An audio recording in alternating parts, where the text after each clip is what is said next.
2 Samuel chapter 10. What should be our response when we see someone being mistreated? Well, obvious answer is it depends on what it is. Some things you just can't get in the middle of. I saw years ago, a lady had a little toddler, probably 3 years old, in the grocery store, and evidently the kid didn't do what she wanted him to, and she was jerking him so hard by the arm, and it's all I could do to keep from going over there and taking that kid away from him, This story, in our stories tonight, David does that. Some of his men are treated badly, and so he takes action as a result of that. And I think it makes for a good story. Here's some ways people are mistreated. There's a lot of them, but ridiculed. That should never happen in church, amen? Shouldn't happen among God's people, period. To shame someone, to mock them, and especially to slander their name. Say something that's untrue about them. So we see tonight how David responded to the mistreatment of his ambassadors that he sent to another nation. Beginning in verse number 1, it happened after this that the king of the people of Ammon died. And the king of the people of Ammon, never mind. And Hanan, his son, reigned in his place. So the king of Ammon died, his son took over. Then David said, I will show kindness to Hanan, the son of Nahash, as his father showed kindness to me. So evidently there was at some point in the past, there was a treaty between these two nations, and this king that died had shown favor or treated David with kindness, perhaps when he was running from Saul, I don't know. But whatever the case, now they have a treaty. He died, and so David said, as king of this nation, who has good relationship with this one, he said, I'm going to send an envoy over there, and we're going to give him condolences for the loss of his father, and we're going to congratulate him on being king. And so that's what he did. And so in verse number, to express sympathy to the king, verse number 3, and the princes of the people of Ammon said to Hanan, their lord, the princes of this new king, his advisors, in other words, here's what they said when they heard David was sending some men. He said, do you think that David really honors your father because he has sent comforters to you? Do you think this is what David's really up to? And he had no reason to doubt that, but that's what they're saying. Has David not rather sent his servants to search out the city, to spy it out, and to overthrow it? So this king's in good standing. His nation's in good standing with the nation of Israel. And David's sending these envoys over, and his advisors say this is a trick. He's not coming to show sympathy. He's not coming to congratulate you. He's coming to spy, and then they're going to take over this city. And that might be something you would be concerned about back then on an ongoing basis, but not with a nation that David was in charge of, because he was careful to treat everybody just. That treated him right.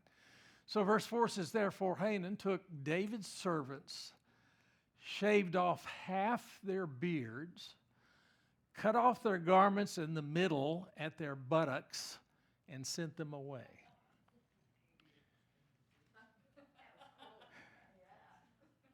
That's a dumb thing to do, especially to David's ambassadors, as they will see. But the beards, who, especially back then to everyone, but in particular Jewish men, the beard was very important. In fact, God even commanded them to not cut their beard too short. And so this was a big thing. And the height of embarrassment for one of them was to not just not necessarily shave off their beard. That'd be bad enough, but shave off half of it. That was even worse, because now they've got to make the trip back home, but then to top that off, they cut their garments, and they had to walk home. Their excuse of the spies out the window, they would shoot spies. Yeah. Embarrassing. Yeah, no, this no doubt happened in the royal court. And so I'm sure they made sport of these guys while they were there after they'd shaved their beard and cut off their garments. I'm sure they had sport with them and they sent them away. Not wise to do, but they did it. So the shameful mistreatment and abuse of David's ambassadors, first of all, was the beard. Like I said, the beard was a big deal. The only time that a Jewish man ever shaved his beard was to show that he is deeply mourning. That's when they had also put sackcloth and ashes on their head, and sometime they would shave their beard just as a sign of their mourning. The beard is a sign of mature masculinity. That's why one of the reasons that men wore it. God commanded the Jews to grow beards. He said in Leviticus 19, he said, "You shall not round off the hair on your temples or mar the edges of your beard." In other words, let it grow. So beards were a facial billboard for manhood. And they distinguished men, mature men at first glance from boys and from women. And the Jewish men were they prided themselves in that, prided themselves in a beard, as a lot of guys do today. I had some guys in our church in Houston that some of them could grow a real fantastic beard. And they'd always chide me, "When are you going to grow a beard, preacher?" And I said, I'm not growing a beard because you'd make fun of me because I can't grow one like that. So to cut a man's beard was to emasculate him, and that was their whole purpose. We want to send a message to David that he won't forget, and they did. So David had extended his hand to this new king, and basically he spit in his hand. That's what this amounts to. And worse was the cutting off of their garments, of course, which would have been the most embarrassing thing would happen. And so David's reaction, how is David going to respond to this? When they told David, he sent to meet them. When he found out about this, he sent some people to meet the men, his ambassadors, to whom they had done this, because the men were greatly ashamed. And the king said, "Wait at Jericho until your beards have grown, and then return." Do you see David's heart for these guys? He didn't want them to have to march back through Israel into Jerusalem in that condition, because he knew how embarrassing it would be. And so he said, "You stay here at Jericho, everything will be taken care of, and you wait until your beards have regrown." I'm sure he gave, sir? Yeah, and I'm sure he brought them some more garments and stuff like that. So David's first thought was for his men. Well, a lot of guys, it would be, let's go over there and wipe out this nation. But not with David. His first thought was he felt for his men who were so sorely embarrassed, and he told them to stay at Jericho until their beards had regrown. And I think that's a good example for us as believers, to always show tender mercy to other people, even if they don't return that, even if you think they don't deserve it. The best witness we can be to other people is to love them. Amen. That's what the Lord did. He loved us, and the best thing we can do is love them in spite of anything in their life that we might disagree with, or in spite of anything, how they look or anything else. We should show them concern and mercy. So he sent these ambassadors. They were shamefully treated, and Christ sends us forth as ambassadors into the world to show kindness and to share the message of reconciliation. That's our job. Every one of us called to be an ambassador for Christ. And sometimes when you go out and witness, when you share the gospel with people, sometimes they're offended by it, and sometimes they react different ways. I've I've had all kinds of things, from door slam in my face to a few nice words, kind cuss words. But you know what? You're doing what God sent you to do. And so you don't get mad at that person. He's lost, and he's responding to the gospel that he's not yet yielded himself to. And so we are his messengers. And like I said this morning, there are people around the world who are persecuted every day just for loving people, for showing God's mercy to them. Often the world ridicules and mocks and humiliates and worse, abuses his ambassadors. That's been true since the beginning of time. And it will continue to be true. Things are not going to get better from this point forward. It's going to get worse. Just in case you're confused about this, the election isn't going to change anything, okay? It's not going to make America better right away. Hopefully some things will improve, but it's not going to take the sin out of us, amen? Matthew 5:11, blessed are you, Jesus said, when they revile you and persecute you. Don't look at this as an affront or an embarrassment. Look at it as you're blessed when that happens. And when they say all kinds of evil against you falsely for my sake. In other words, if you're going out as his ambassador and you experience this kind of reception, rejoice about it. And verse 12 says, rejoice and be exceedingly glad. And he tells us two reasons for that. Number one, great is your reward in heaven. Nothing can happen to us in this life to diminish what's waiting for us in heaven. Amen.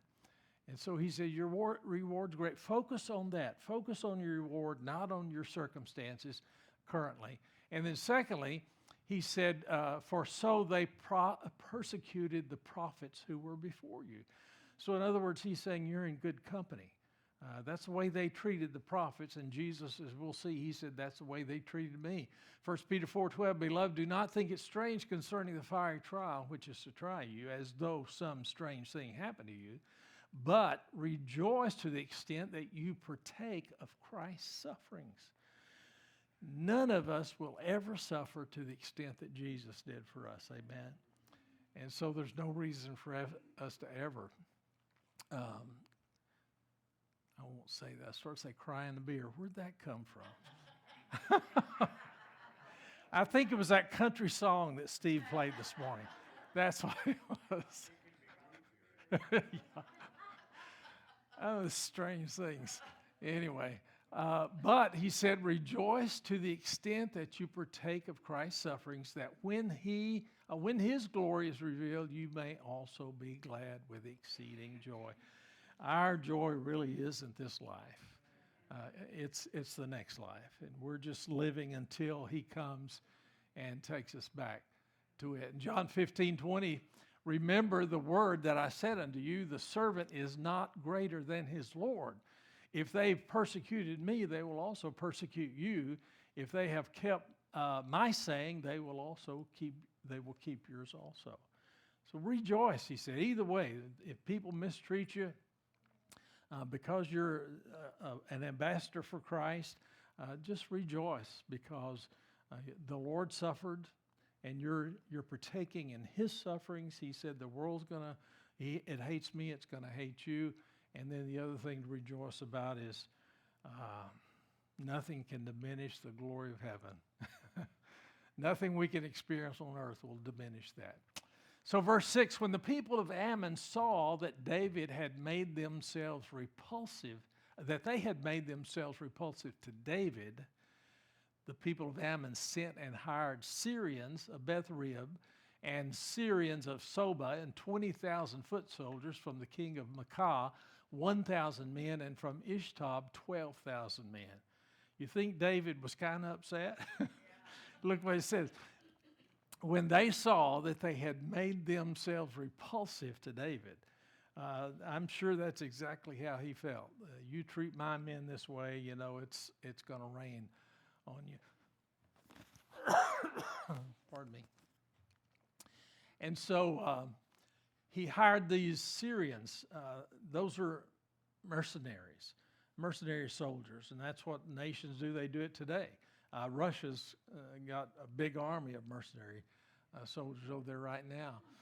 And they did it back then in particular when they knew the army that they were going to fight was stronger than them, or they were afraid that it was, they would hire a bunch of men. The problem with that is a mercenary, a guy who's fighting for pay, he's not fighting for his country.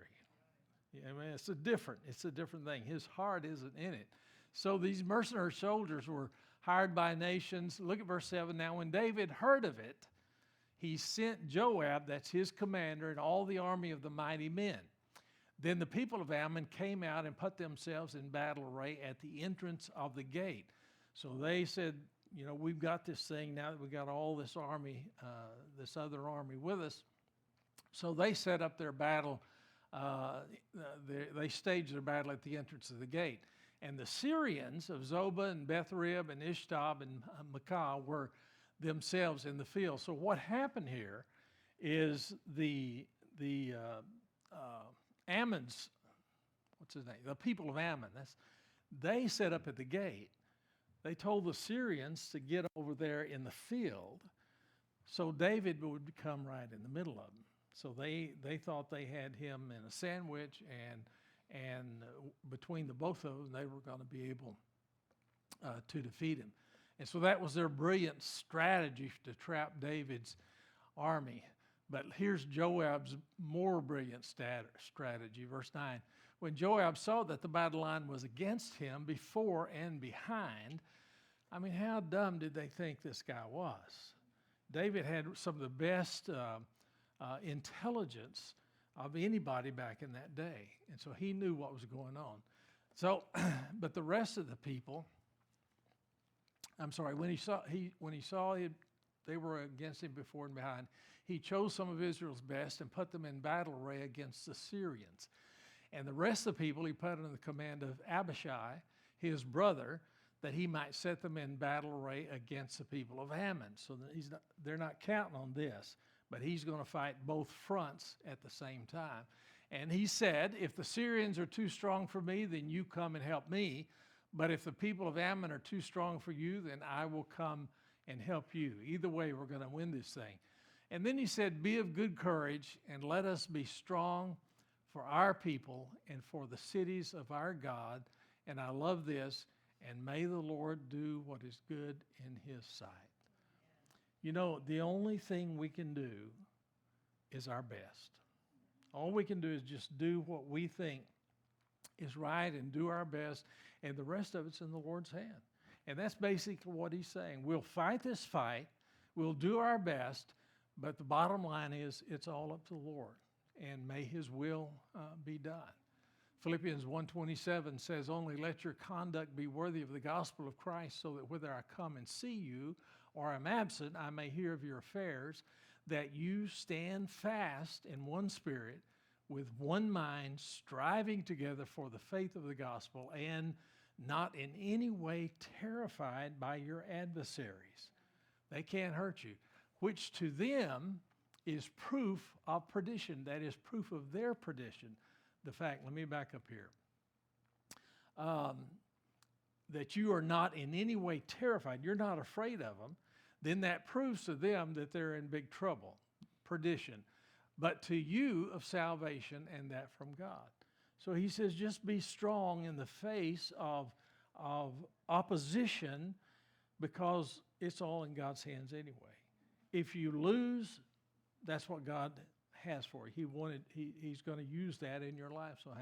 But if you win, it's all for his glory. Amen. So Joab and the people who were with him drew near for the battle against the Syrians, and they fled before him. These are the mercenary soldiers. When they saw Joab's army marching in there, and he knew where they were, then they just cut and run.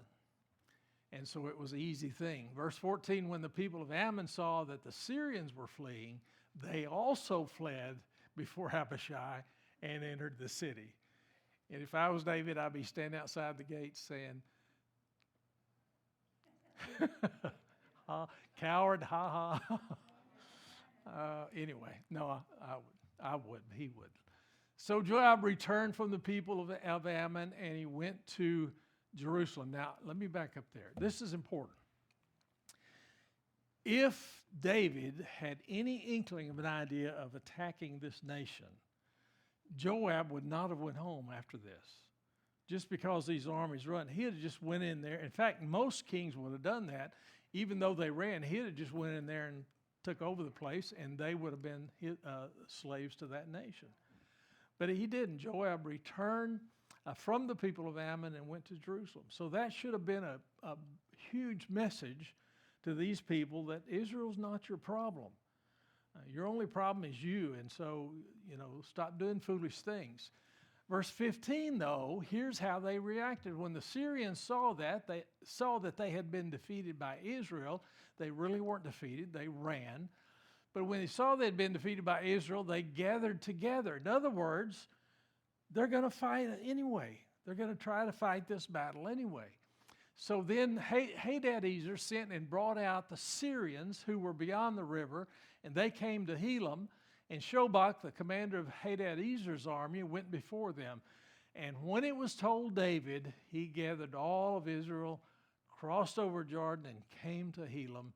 And the Syrians set themselves in battle array against David and fought with him. How do you think that turned out? These guys just wouldn't learn. I mean, they embarrassed his ambassadors. He came back with his army, and he was going to wipe them off the map, basically. And they ran, and so he went back home, called his men back home. I'm sorry? Why did they do that to his ambassadors in the first place? Well, the king's spies, or the king's advisors, convinced him that these men David sent was coming in there to spy on them because he wanted to come and invade the city. What did he send them for? He sent them to congratulate him for being king and to give condolences for his father that had just died. So all good intentions, but they perceived it wrong. So when it was told David, he gathered all Israel together, came to Helam, and the Syrians set themselves in battle against David, and this time they fought with him. Then, verse 18, the Syrians fled before Israel, and David killed 700 charioteers, 40,000 horsemen of the Syrians, and he struck Shobach, the commander of their army, who died there. And when all the kings who were servants of Hadadezer saw they were defeated by Israel, they made peace with Israel and served them. So the thing they feared, that David was going to come and capture their nation, they were going to be servants to him, it happened because they were crazy in their actions here. And so they made peace with Israel and served them. So the Syrians were afraid to help the people of Ammon anymore. I would think so. I would be too. So this meant that the northern territories above Damascus were now under Israel's control. Why is that important? They were serving as a vassal or subjected states now under David. It's important because God promised Abraham that he would get this land. The northern boundary of the promised land now extends, after this battle, extends up to the Euphrates River and beyond Damascus, and that's what God promised. On the same day, I'm sorry? Yeah, Genesis 15:18. On the same day that the Lord made a covenant with Abram, saying, to your descendants I have given this land from the river of Egypt to the great river, the river of Euphrates. And so God just used this whole thing to accomplish his will. Amen. Isn't that exciting? So we don't even know sometimes what's going on, and God is using the events in our life that we sometimes think are negative. God's using those events to accomplish his will in our life. That's exciting. Amen. It is to me anyway. Questions, comments? Nada?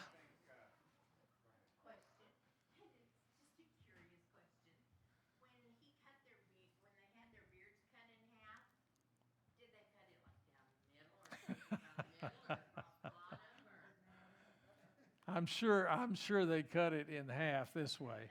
because if they did it this way, it wouldn't have been that big a deal. But, yeah. But I don't think the beards was the worst of it. So, yeah, you're welcome. Who else? Yes. Probably plucked a lot of it out too. Yeah. But anyway, David had a relationship with a lot of nations around. Yeah. Because when he was being chased by Saul, he spent a lot of time in these other nations. Well, and he fought for them, and the ones, And he did good for if he didn't fight for them, he brought his, what do they call it when the army wins? The loot. He brought all of that to these different kings in these nations. So he had built up a great relationship because he knew he was going to be king. But this young king had no experience and no wisdom, obviously, and so he believed those guys. I think that's a great story. And